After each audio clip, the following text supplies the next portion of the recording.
It finally arrived, gentlemen. Week 1 of the NFL football season. We made it. It's been a Didn't long take long summer. enough.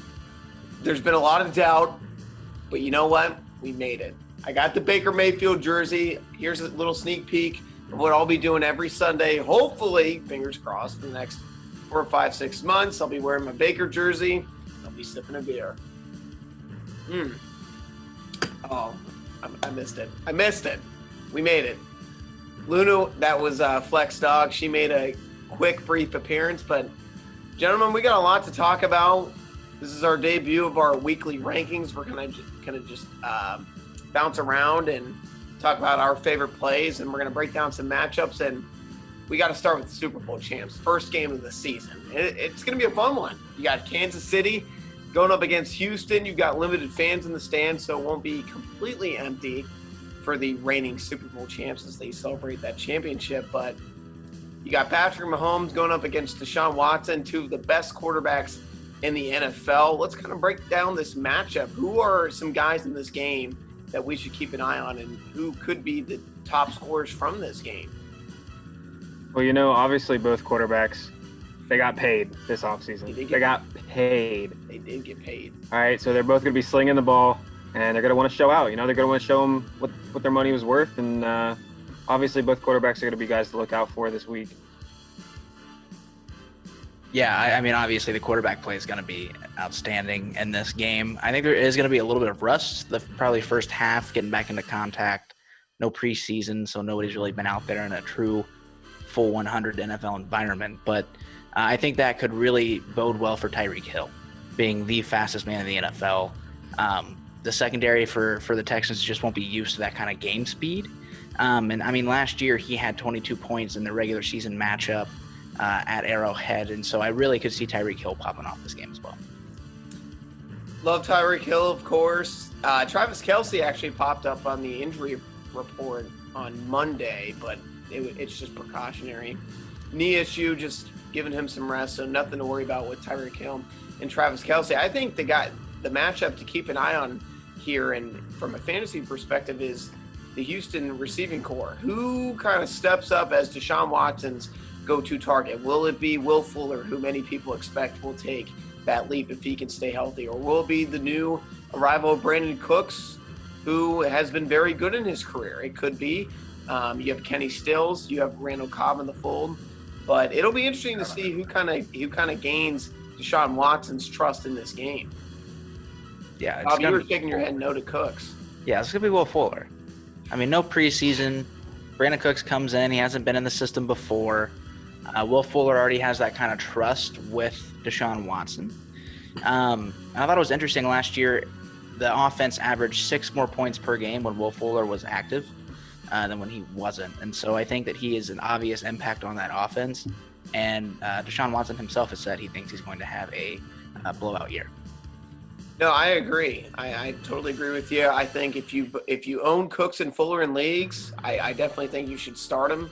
Both are viable flex plays at the worst, with both, in my opinion, having wide receiver 2 upside. Now, for the Chiefs, we're keeping an eye on the new rookie running back, Clyde Edwards-Helaire. He's being drafted as a first-round running back. He's going off the board, late first round.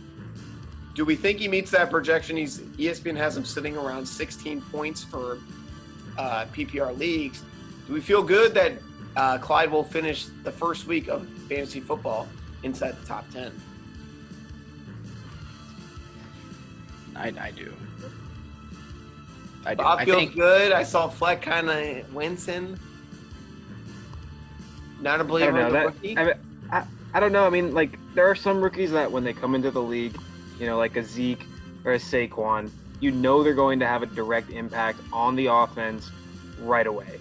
You know that they're going to put up big numbers coming in as a rookie. And, I mean, yes, his draft stock has risen a lot in the past just month. And, I could see him maybe going off, but there's just so many weapons on that offense that I don't know if I'm 100% in on him, week 1. Maybe later on in the season once he got a couple games underneath his belt, but just to start off the season week 1, I'm not too sure. I love Clyde week 1. I am all in on Clyde week 1. I love the matchup. I love that even though that this is his first game, it's going to be a different feel for him. You're not going to have a huge crowd. Some of the nerves probably won't be there. He's going to get the full workload. Darrell Williams is the backup. But I just have a feeling that Andy Reid's going to say, hey, in game one, yes, let's get Patrick Mahomes going, but let's get our rookie running back going. Let's get him some early touches. Let's give him the ball in space. I think Clyde easily gets 4, 5, 6 receptions in this game. I think he finds the end zone in this game. And I anticipate potentially Kansas City getting ahead in this game. They might try to run the ball a little bit more.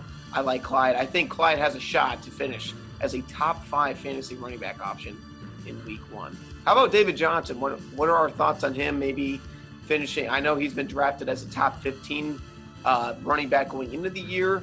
Do we think he's going to be inside that top 15, or do we anticipate him struggling in week 1? I think he'll be in the top 15. I'm really high on David Johnson. He is being put back into a situation where he'll be used as he was with Bruce Arians with the Cardinals. The year he almost had 2,000 total yards. I think that was 2016. And so I could really see him being utilized both on the ground and out of the backfield. But on a team that was so successful on the ground last year with a guy like Carlos Hyde, I expect them to try to ease Deshaun Watson into his first live game without DeAndre Hopkins and really try to carry David Johnson on Thursday night. Yeah, it'll be interesting to see what happens. I could definitely see Kansas City getting ahead early in this game. But I think even in that scenario, I think David Johnson and Duke Johnson will still both be on the field. I think there's chance for receptions. My only concern is wondering how Bill O'Brien uses Duke Johnson. I know that they said that he will be on the field. So it'll be interesting to see how they use those two. But I think David Johnson is a fine play. Obviously, if you drafted him, he's a starter in your lineup. You got to play him. Travis Kelce, best tight end play of the week? Yes, no? Any debate? Probably will be every week. Be honest. This is going to be a debate for us all year long because Fleck is a huge George Kittle fan. Waiting to see that San Francisco 49er jersey on him. I'm down on San Fran this year. They're going to regress. I think they will too. No, I mean, we'll see how it goes. It's week 1. A lot of these predictions, we can say what we want. It's week 1. I think that's the hardest thing that I'm having with these week 1 predictions is obviously, we can base teams on what they've done in the past or players on what they've done in the past, but this year's been crazy. It's 2020. A lot of different things can happen. So I think it's going to be interesting to see who pops off and what teams get ahead early, and it's going to be a great year. It's going to be a fun year. It is going to be a fun year.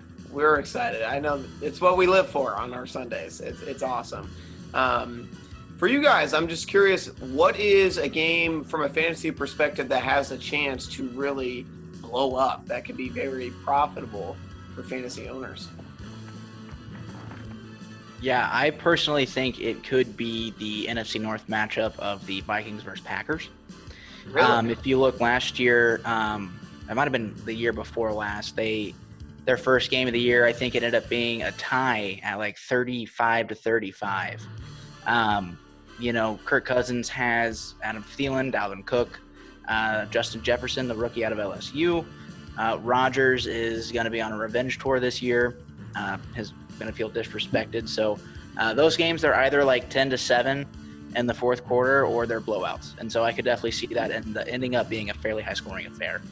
Interesting. When I always look at matchups, I always think that divisional matchups will be somewhat close depending on the matchup. But that is true. For me, it's Seattle and Atlanta. I think that actually could be one of the best first games of the weekend slate. I love those games, the in conference, but they're different divisions. Seattle and Atlanta, both high expectations. I know Atlanta had the strong end of the season. Seattle made a good push in the playoffs there. I think this has a chance to be a shootout, especially it's in Atlanta, it's in the Dome. I think Matt Ryan and Russell Wilson are going to try and outdo each other. It'll be interesting to watch Todd Gurley suit up for the Falcons. We'll see what happens with the Seattle receiving core. Hopefully a healthy Chris Carson. I like that matchup. The more guys you can get, especially for those watching that might be playing in some daily fantasy leagues, give me as much of that Seattle Atlanta game as you can get. I think that's gonna be a really fun one to watch. Yeah, I think both of those games are going to be great to watch. But the game that I'm going to be looking at is, Buccaneers versus the Saints. Oh, are you kidding me? Brady and Breeze? Yeah, exactly. Brady Sign me versus up. Breeze. We've Sign talked me about that division. And that division, we've all kind of discussed how, it's going to be a shootout every week. And I think that's what, from a fantasy perspective, it's what owners are going to want out of their players. Obviously, two of the best quarterbacks to ever pick up the ball and play in this league. They're going to be going head-to-head week 1 to start off this season, and they're just going to be slinging it. From a value of receivers, Godwin, Mike Evans, Michael Thomas, those guys, they're just going to benefit from this. And running back play, it'll be interesting to see, how Fournette fits into that Tampa Bay offense, see what he can do, even if it is week 1. And then, guys like Kamara, we'll see how he goes as well. But I think that matchup is going to be great just because it's going to be a high-scoring game. It'll be close. Both offenses will want to, put up 7 every time they get the ball. But we'll see how great that game is. No, there's a lot of things. Obviously, Alvin Kamara has come out and said this week that he never held out. I'm sure he's going to play very, very motivated as he tries to earn that contract. How does that Tampa Bay backfield shape out for those who drafted Ronald Jones hoping that he'd be the guy and now dealing with Leonard Fournette? That's going to be fun. I think the receiver matchup, like you said, Fleck, is going to be awesome. When you got Mike Evans, Michael Thomas, Chris Godwin in there, you throw Gronk into the mix, it's going to be a lot of fun. I just want to ask you guys, as we kind of dive into some of our rankings, what are maybe best values for the week? We'll start with quarterback. Who are guys that, based off what ESPN is projecting, where they stack in the projections for week 1, who is maybe a value play for week 1? You're not going to say, right? You're going to say Aaron Rodgers. Heck no. Give me 10 gods, son. Mitchell Trubisky. Oh my goodness, great. Plug and play value through the roof. Confidence at an all-time high. Just won the job. Going to play a Lions team in his last 3 games against the Detroit Lions. He averages 288 passing yards, 3 touchdowns, and 1 pick. Look for him to pick apart that Lions secondary without a Darius Slay, who couldn't even cover Allen Robinson anyway. Right? Robinson averages 18 points per game against the Lions his past 2 games. So I really could see this Bears offense going out and trying to make a statement week 1. Trubisky at least 3 touchdowns through the air, no picks. Wow. I heard it here. Wow. Okay. Trubisky is actually ranked as one of the lowest quarterback options, with Joe Burrow. Actually, no, it's Sam Darnold checking in at 32. Trubisky is actually quarterback 24 in terms of projections. So that's a fair shot. For me, I'm actually sticking in that game. And I really like Matthew Stafford. I am on the Matthew Stafford 2020 hype train again, so to speak. I think he's going to have an absolutely awesome season. The weapons that they have, and he was spectacular when he was playing. So I think that Bears-Lions game, Bob, could actually potentially be somewhat of a high-scoring matchup, even though you got the Bears defense, the Lions defense should be better. I like Matthew Stafford, who's only projected 16.7 points, especially for those in daily fantasy leagues. I think Matthew Stafford could be a very, very profitable play. No? Dude, that Bears defense is going to be insane this year. Yeah, well. Khalil Mack just got an edge rusher that had 11.5 sacks last year. That is 8.5 more than Leonard Floyd had last year. Khalil Mack is finally going to have somebody to where they can't just triple him every play. It's going to be fun to watch that Bears defense eat this year. It'll be fun, but Lions are at home. Matthew Stafford's awesome in the dome. So give me some Matthew Stafford plays the Bears. Especially in a daily fantasy league where a lot of people will think that way. A lot of people will go, I'm going to fade Matt Stafford against the Bears. No. Take Matt Stafford. It's a good value. Stack the rest of your lineup. Trubisky's the better play. We'll see. You know what? You want to make a board bet right here? Yeah. All right. I bet that Matthew Stafford will have a better fantasy week than Mitch Trubisky. All right. Put it on the board. I can't wait. Fleck. Oh, no. Give me some Matt Stafford. Fleck. Best quarterback plays for the week. Well, obviously, with it being week 1, you don't, like I talked about, you don't really know how defenses are going to be. You don't really know I feel how. like you've said that a lot already. Yeah, I mean, It's week fair. 1, I feel like It's fair. it's We hard to don't know. project things because you don't really know how teams are settling in. And obviously, I could sit here and say, Patrick Mahomes, Lamar Jackson. But I'm going to sit here and say Deshaun Watson. I think he's going to have a great week. Like I said, he just got paid. He's going to want to prove that he's worth that money. Do you think especially Deshaun going up- Watson will finish ahead of Mahomes and Lamar for week 1? I didn't say that, but I'm saying he's going to have a good week.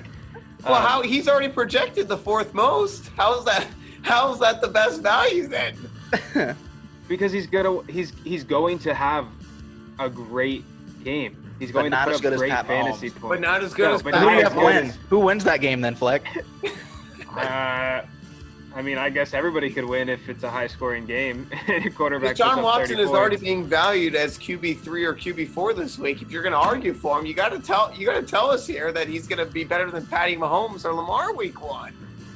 No, I'm just saying that Oh my! from a fantasy perspective here. I really like Deshaun Watson. He's going to want to prove to everybody that he's worth that money. They're going up against the defending Super Bowl champs, and he's going to want to put them in their place. He's going to want to show that defense that he's a top quarterback in this league, and expect a good amount of points out of Deshaun Watson. Okay, that's fair. I mean, I guess if someone's making a Thursday night lineup and Mahomes will be more expensive than Watson, I guess you could argue that Watson will probably have close to as good of a game. But come on, Fleck, if you're gonna sit here and say Deshaun Watson, you gotta go all in on Deshaun Watson. Any other quarterback plays that attract us this week? I mean, ones that aren't just blaringly obvious. No. Yeah, right. Yeah. Besides, listen, Patrick Mahomes, Lamar Jackson are going to be 1 and 2 every single week. You mean I should start Lamar? Against Oh, yeah. Cleveland? Oh yeah. Wow, he averages 26 points per game against Cleveland. Yeah, I'm not looking forward to that week 1 matchup. But for me, guys, I think you look at some of these quarterback rankings. Give me some Matt Ryan week 1 as well. I know I just talked about Seattle, Atlanta. Matt Ryan currently projected as QB8 for week 1. I think he has a great shot of finishing inside of the top 8, and quite frankly, he could finish as QB5, as high as QB5 in my opinion. So if you're looking for some good value, I'm sure Matt Ryan will be a little bit lower on some people's radars. Give me some Matt Ryan. That game is also going to be in Atlanta's dome. Matt Ryan has always played well in Atlanta. Give me some Matt Ryan as well. Love me dome quarterbacks. You know who I think fantasy value-wise could have a great week? Teddy Bridgewater, all right? Oh my gosh. They're playing Really? the Las Really? Vegas Raiders. They're playing the Las Vegas Raiders, who their defense statistically has not been that good over the last couple years. All right, he's a consistent quarterback that can get the job done. I'm not saying he's putting up 30 points this week, but if you want someone that's going to get you at least double digits and maybe secure you a win in this week of fantasy, he could be a guy that could help you out. Teddy Bridgewater securing you a win. Yeah, if he puts up 17, 20 points somewhere in there, that can help you get a win easy. No. Yeah. No. Yeah. No. Teddy Bridgewater is in fantasy football formats, in daily fantasy formats. He's got to prove it to me. I've got to see a couple weeks of impressive performances before I'm even thinking about putting Teddy Bridgewater in any lineup of mine. But, Fleck, I appreciate the fact that you're sticking to your guns with Teddy and that you truly believe that he's going to be something. So I can respect that. Bob, any other favorite matchups besides Mitch Trubisky, or are you just going to sit here and pick out all the Bears? Okay, listen. It's a good matchup for the Bears this week. They own Detroit. They have. I will say they do play well against the Lions. Matt Nagy's just in Patricia's head. He can't help it. He was free. living rent-free, as many people Yeah. would say. Looking at the Start running every back grade. position, Who are some guys that are really good value who we think that could kind of take that next step in week 1? Josh Jacobs. I know, Tommy, you're pretty big on Josh Jacobs. It's a good matchup. Josh Jacobs is my fantasy ride or die, if people have forgotten. I have Josh Jacobs in 4 fantasy leagues. So 4 out of how many? Huh? 4 out of how many leagues? 6 or 7.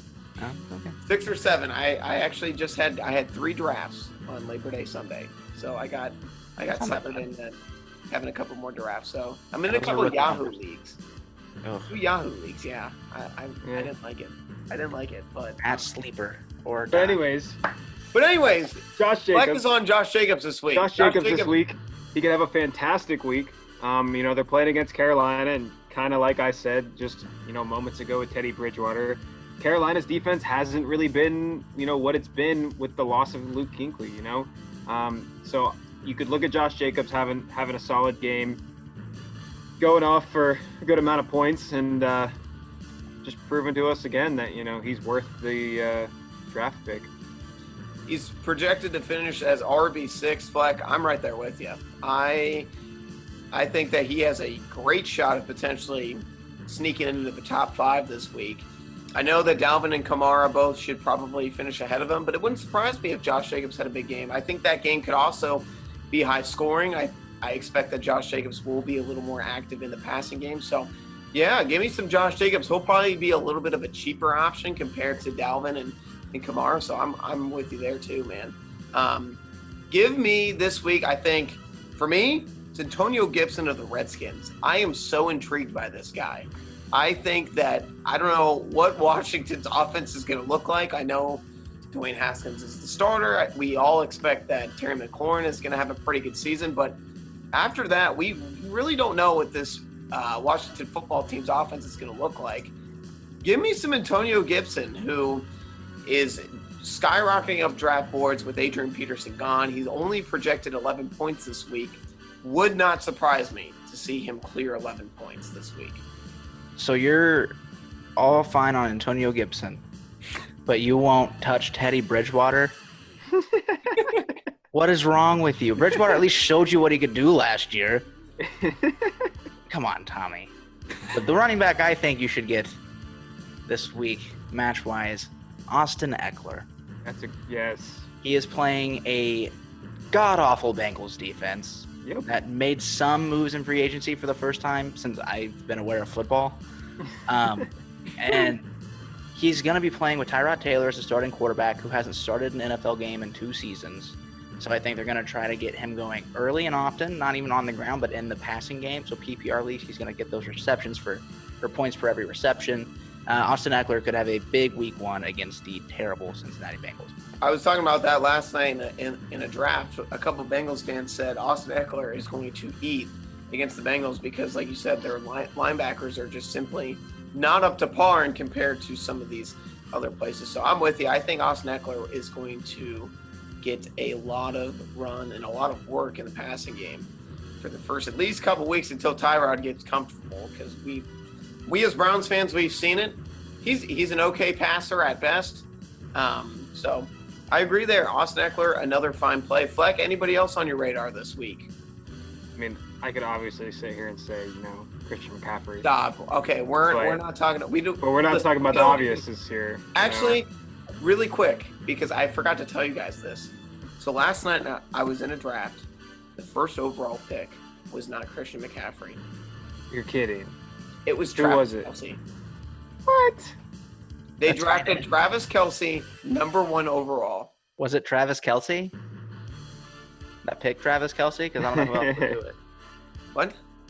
The Travis Kelce pick, it was a joke, Tommy. Sorry. Oh. No. Anyways, Was Travis the person Kelce- on drugs? Because, that They Chiefs had to have been fan? a factor. It's weird to me. He's the league champion, and he picked Travis Kelce first. And then his next picks were George Kittle and Lamar Jackson. So I'll give him that. He's got the best tight end, best flex, and best quarterback. Is it a 2 tight end league? No. He's running the 2 tight end system. Interesting. Yes. We he were trying to all trade on bait? Zoom last night, and we're like, oh, he's picking McCaffrey. Travis Kelce. We all just died in laughter. But he's the league champ. He must be thinking about something. But I said that, and people were trying to justify that. I was like, listen, I said there is not a single argument you can make for not taking Christian McCaffrey. Nope. Zero. No. I said somebody you else draft Christian McCaffrey and Bro. you trade him for 3 starters if you really don't want to have him. Yeah. But anyways, Yeah, Fleck, that's ridiculous. we're not Christian McCaffrey. He's RB1 every single week. Give me a name. That's what I said. I said you can't, like, obviously I can't give you anyone else that I'm high on this week. I'd love to sit here and say Nick Chubb. I think the Baltimore defense this year is going to be very good. They're going to want to try to match that offense's tempo. Going to want to try to match the offense's energy. And I don't know. Fair enough. I'm looking at 2 rookies who I think are excellent value and guys to keep an eye on. It's Cam Akers and J.K. Dobbins. I think that, and this is an excellent point that someone brought up to me last night in the draft, is that if the Ravens get ahead, they're just going to run the ball in the fourth quarter. J.K. Dobbins is getting those carries because Mark Ingram, why put Mark Ingram out there? He's older. Risk injury. If the game's out of reach, J.K. Dobbins is going to get, on top of whatever work he gets through the first 3 quarters, he's going to get a ton of extra free work in that fourth quarter. I am really interested in J.K. Dobbins. He's projected 9.6 fantasy points. Who knows? Maybe, hopefully they aren't smoking the Browns by then, but J.K. Dobbins might score. He might be scoring a lot of cheap fourth quarter touchdowns this year. I think J.K. Dobbins and potentially Cam Akers are both great values for week 1 and beyond. Touchdown vultures are the worst in fantasy football. Oh my gosh. They make me want to vomit. They're awful. Yeah, I think a guy who's probably going to exceed expectations week 1, I think, is Miles Sanders with Philadelphia. They still are very depleted at wide receiver. They have Zach Ertz and Goddard. I think they're going to run a lot of 12 personnel and try to get Sanders going on the ground, open up that play action game, get those tight ends involved. But I could easily see Miles Sanders having a top 5 week against the Washington football team. You just don't know. They do have, He did very good season against them. It's going to be a fun weekend of football. I do like Miles Sanders. My only concern is, I guess I've been seeing a lot of stuff. I think that hamstring injury might be a little bit more concerning than the Eagles are revealing it to be, but obviously... Then why'd they cut 3 running backs? That's true. That is also very true. I think Boston Scott gets good run in that game, but yeah, I agree. I think Miles Sanders should have a very big week 1 against the Washington team that he ran for over 100 yards and had a touchdown a year ago. Moving to receiver. Some pass catchers for week 1 that you're saying, give me all the shares I can get. Who do we like? I like Juju. Juju this week. I agree. Juju's going to be really good. Especially with Big Ben back. I Juju believe they're projected as playing. receiver 11 for week 1. They're playing the Giants. Playing the Giants on Monday night in New York. Yep. It's an interesting Monday night game. I like it. I think it's a very interesting Monday night game. I think it'll be interesting. But Juju, I think, is going to go off. He's going to be happy to have his quarterback back. And the Giants, again, statistically just haven't been that good, especially against the pass. And so look to Juju going off this week. Oh, come on. You don't love Jabril Peppers back there? Come on. Former Cleveland Brown. He's awesome. I'm sorry. Jabril? Who? Got cut for what? That team Michigan University? Yeah, so I'm buying every piece of stock that there is on the one and only Allen Robinson. This is going to shock you guys. The Bear fan. I'm stunned. I can't believe it. He's just going to have a great day out there against the Lions. The past 2 games, he averages 18 points and a touchdown in each of those matchups. And he's looking at an average of 12 targets per game with 7 receptions in those 2 games as well. And that was with Darius Slay manning him up in both of those games. And so Darius Slay is gone, baby. Yeah, I don't think Jeff Okudah is going to be on Allen Robinson. He's not listed as a cornerback 1 at the moment. So I think Allen Robinson is going to play a lot of those matchups against some inexperienced cornerbacks, and Trubisky is smart enough to at least take advantage of that. I would love that. I have Allen Robinson in 2 leagues, and I wish I had him in more leagues. Same. But I agree with you. I think Allen Robinson is a great value. I think that I think Kenny Golladay is a good value as well. I know that the Bears have a very good secondary, but give me as much as that game too, because I think that's going to be a sneaky good game for fantasy. Golladay is projected as receiver. Let me do the math really quick here. I think it's barely in the top 20. Let's see, 12, 13, 14, 15, 16, 17, 18. He's wide receiver 19 projected. I think that Stafford and Golladay get it going. I definitely think that Kenny Golladay is a top 15 play. He's being projected almost as barely as a top 20 play. Give me some Kenny Golladay this week. I like the Lions this year. I think they're going to be able to move the ball, even though it's against the vaunted Bears defense. What's the respect on their name? That's true. I love Khalil Mack. Maction, baby. How can you not love him? Fleck? I miss Maction. It's a shame there's no Maction right now. It's a shame. Fleck? Any pass catchers that have you right? I'm a big fan on Ty. He's finally healthy. Yeah. Finally. And, with Phillip Rivers back there slinging him the rock. They're playing Jacksonville week 1, which, could get interesting. But if I'm gonna be real here, I think Jacksonville is not that good of a team, especially defensively. Oh, you're kidding! You don't say. Jacksonville sucks? Really? Oh, and I think God. I thought they were gonna win the AFC South. I think Phillip Rivers is gonna be able to pick apart that defense. Obviously being a veteran in this league like he is, he's gonna have no problem putting up big points this week, and Ty is gonna benefit from that tremendously. I don't think Doug Marrone even knows half his team. He won't need to know them after this year. I think that defense is gonna, I think both the offense and the defense are going to get in the huddle for the first time, and they're going to introduce themselves. They're going to be like, hey, I'm Gardner Minshew. I'm your quarterback for the season. But, I agree. I think, Jacksonville used to be a avoid matchup. Now it's like, hey, they're a team. They might be the worst team in football this year. Yeah, they're going to be very close. But I'm with you. No, I'm with you. I know we already mentioned some of the Houston receivers. We mentioned Fuller and Cooks, but give me some DK Metcalf week 1.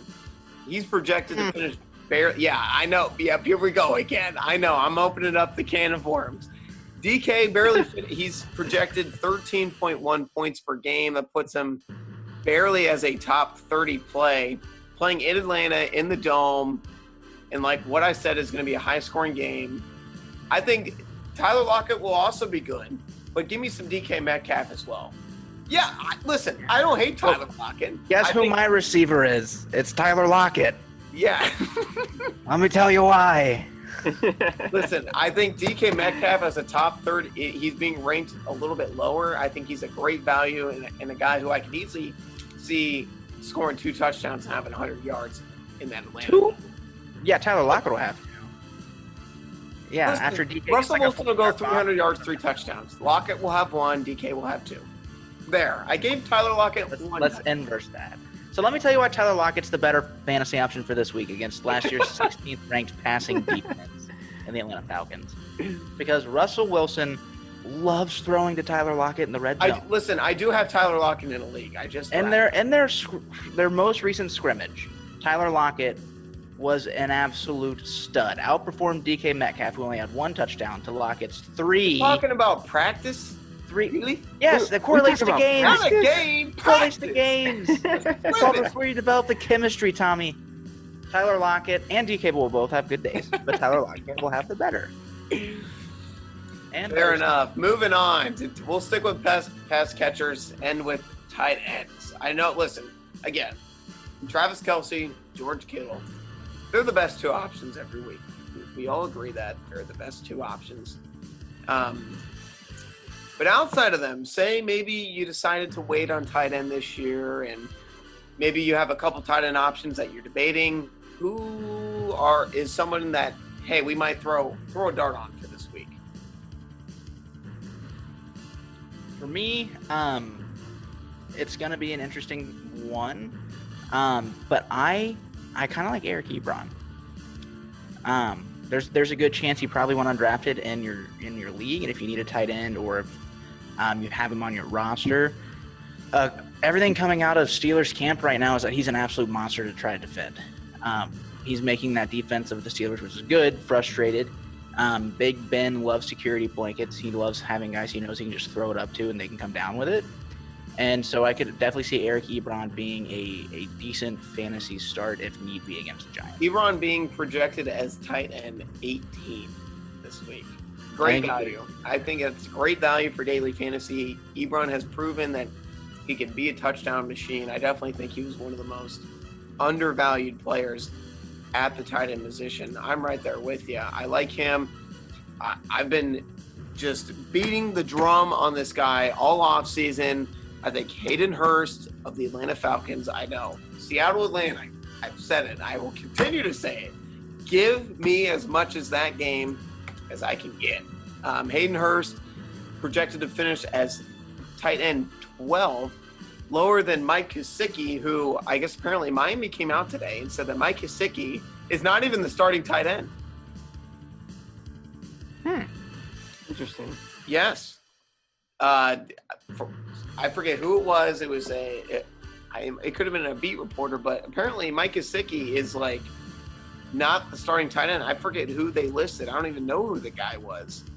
But Mike Gesicki is listed as the number 2 tight end there.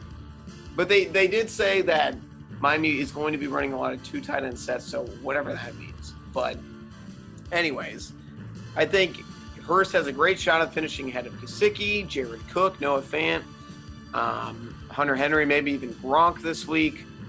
Hurst against Seattle. It's going to be fun to see how Atlanta uses him. Obviously, Matt Ryan loved Austin Hooper, I should say. So I think if you're looking for a cheap tight end option, for those in daily fantasy leagues, Hayden Hurst at tight end 13, he's going to be a little bit cheaper.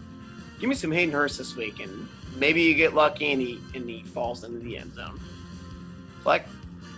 I like Tyler Higbee this week. I believe he's tight end 7, if I remember correctly.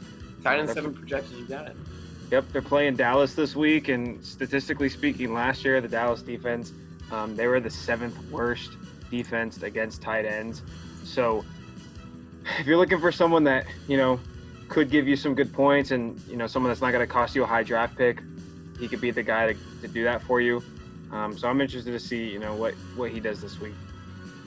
No, I think that's a game that we haven't had a chance to talk about at all, but I think that Dallas and LA has a chance to be a sneaky good fantasy game. That game being in the new LA stadium, I think definitely everyone's going to be juiced up for that. Two very good offenses. I know that LA kind of had that down year, but I definitely think, Fleck, that could be a game where Tyler Higbee could be solid in a game that both teams probably pass the ball a lot. I know that obviously Dallas has Zeke. They're going to get him the ball, but I do like that. I think another guy that if you want to throw a dart at, and I've seen this guy's name pop up a lot on a lot of national guys for fantasy, is Jonnu Smith for the Titans.